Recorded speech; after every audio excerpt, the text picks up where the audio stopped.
पर कथा सुन रहे हो, जितने फेसबुक और यूट्यूब पर सुन रहे हो, बहुत सावधानी से सुनना। 2 बार पशुपति व्रत कर लिए, आपने ये कर लिया, आपने प्रदोष कर लिया, आपने सोमवार कर लिया, आपने सारे अनुष्ठान कर लिए, बहुत सारे उपाय भी करे, तो 3 नियम अपनी जिंदगी में धारण कर ले। ठेला लगा रहे हैं रोड पर, अगर आपके पास में कोई व्यापार नहीं, कोई दुकान नहीं, कोई सर्विस नहीं, कोई नौकरी नहीं, 3 नियम जिंदगी में बनाओ। पहला, एक बार जिंदगी में पशुपति व्रत अवश्य करो। दूसरा, प्रत्येक प्रदोष एक शंकर जी के मंदिर में दिया और एक अपने घर के दरवाजे पर दिया अवश्य, प्रत्येक प्रदोष।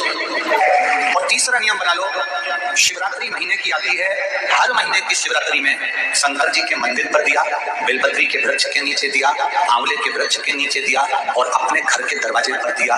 ये 4 स्थान पर दिया। प्रत्येक महीने की शिवरात्रि पर लगाना प्रारंभ करो। 4-5 शिवरात्रि निकलेगी, बाबा इशारा कर देगा। भगवान का एक नाम है अघोर। ब्रह्मा जी को दर्शन दिया, अघोर मतलब सिद्ध नाम। और बहुत ध्यान से सुनना भाई, बहुत प्रयास कर लिया आपने, कामना सिद्ध नहीं हो रही। 1 लोटा जल, एक जल का पात्र लीजिए, उस जल के पात्र को लेकर उसमें थोड़ा सा लाल चंदन डालकर बेलपत्री के वृक्ष के नीचे और देवादिदेव महादेव को चढ़ाना प्रारंभ कर दीजिए। उसके बाद में 1 लोटा जल स्वच्छ फिर शिव जी को चढ़ाओ। श्री शिवाय नमस्तुभ्यं बोलकर आपकी कामना कहकर भगवान शिव पर अघोरेश्वर महादेव का नाम लेकर आप चढ़ाना प्रारंभ करिए। बाबा आपका कार्य 3 महीने के अंदर पूर्ण कर देगा। सफलता बना और बनी, बनना सरल है पर दोनों में बने रहना कठिन है। कभी कभी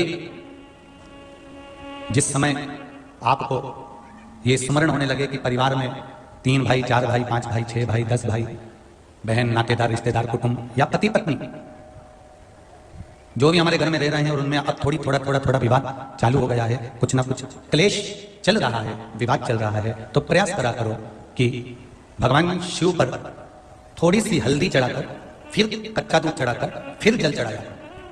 क्या क्या चीज? पहले शिवलिंग पर क्या चढ़ाना है अपने को? थोड़ी सी हल्दी, इसी से, फिर दूध, फिर जल और फिर बेलपत्र शंकर को समर्पित। शिव पर समर्पित करी गई हल्दी भोगरदानी मेरे भोलेनाथ को समर्पित करा हुआ गया। किसी भी चीज का स्मरण कर लीजिए जो शिव जी के पास है, वो जनमानस के लिए। शंकर के पास जो चीज रखी है वो संपूर्ण विश्व के कल्याण की रखी है। शंकर जी के पास रखा हुआ कोई सामान छुपा हुआ नहीं, कुछ छुपा हुआ। शिव जी के पास रखा हुआ सब उजागर, सब उजागर। चंद्रमा सिर पर, विष कंठ पर, सर्प गले में, मृगछाला शरीर पर, और कुछ जो भी है वो सम्मुख में।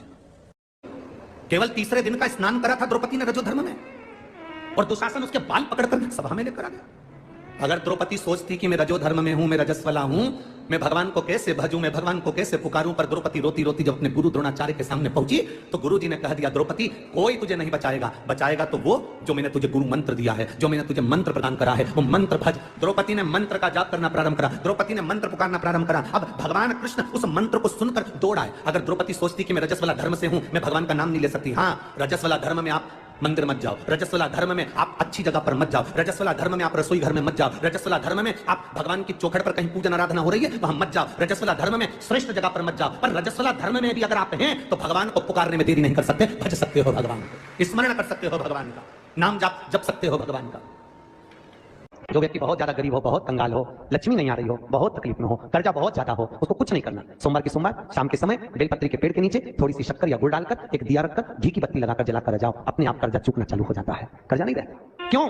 माता लक्ष्मी, मां भगवान शिव ने कहा था, लक्ष्मी तेरा विवाह मैं भगवान नारायण के साथ कर रहा हूं, तो नारायण के चरणों में तो रहेगी। पर एक बात याद रख, माता पार्वती के नयन अश्रु से प्रकट हुए बेलपत्र के नीचे शाम के समय पर तेरा निवास होगा, तो प्रतिदिन शाम के समय पर बेलपत्र के पेड़ के नीचे बैठकर नारायण की आराधना करेगी। जो तेरे नाम का दिया बेलपत्र के पेड़ के नीचे लगाएगा उसका घर संपदा से भर जाएगा। श्री शिवाय नमस्तुभ्यं दर्शकों, हर हर महादेव।